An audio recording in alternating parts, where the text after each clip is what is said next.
Magandang araw po, ako si Attorney Claribel Lucila. Dito sa ating channel, tinatalakay natin ang mga mahahalagang Supreme Court decisions in a clear and simple way. Ngayon pag-uusapan natin ang isang kaso na may GR numbers 121039 hanggang 45 na dinesisyonan noong October 18, 2001, ang People of the Philippines versus Sanchez at iba pa. This video is for educational purposes only and not a substitute for legal advice. Noong 1993, dalawang estudyante ng UPLB, isang babae at isang lalaki, ang dinukot at dinala sa isang rest house na umano'y kontrolado ng mayor ng Calauan, Laguna at kanyang 6 na mga tauhan. Ang lalaki ay pinahirapan at pinatay habang ang babae ay ginahasa at kalaunan ay pinatay din. Kinasuhan sila ng 7 bilang ng rape with homicide. Noong 1995, hinatulan sila ng trial court ng 7 reklusyon perpetua at pinagbayad ng danyos o damages. Noong taong 1999, ini-affirm ng Supreme Court ang conviction. Ang desisyon na tatalakayan natin ngayon ay tungkol sa motions for reconsideration na inihain ng mga akusado. Ang mga pangunahing issue na dinala sa Supreme Court ay kung ang trial by publicity ay lumabag sa kanilang karapatan sa due process. Kung sapat ba ang credibility ng mga testigo ng prosecution, kung dapat bang paniwalaan ang alibay at testimonya ng anak ng mayor ng Calauan, at kung tama ba ang halaga ng damages o danyos na ipinataw ng trial court.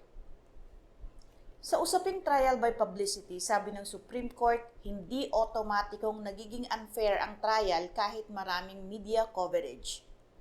Kailangan ang patunay ng actual bias ng judge. Dahil walang naipakita ang mga akusado, walang paglabag sa due process.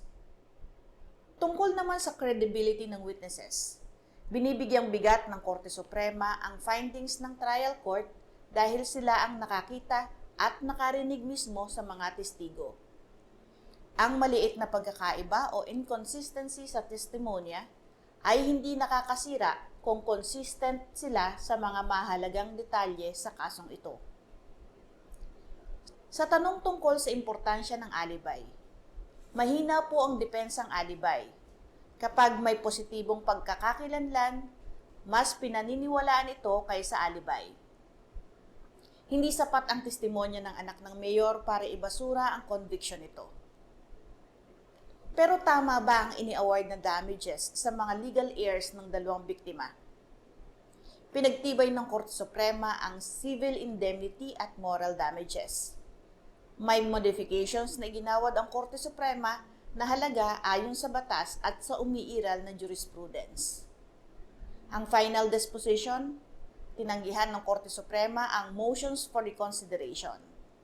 Nanatiling final ang conviction para sa 7 akusado.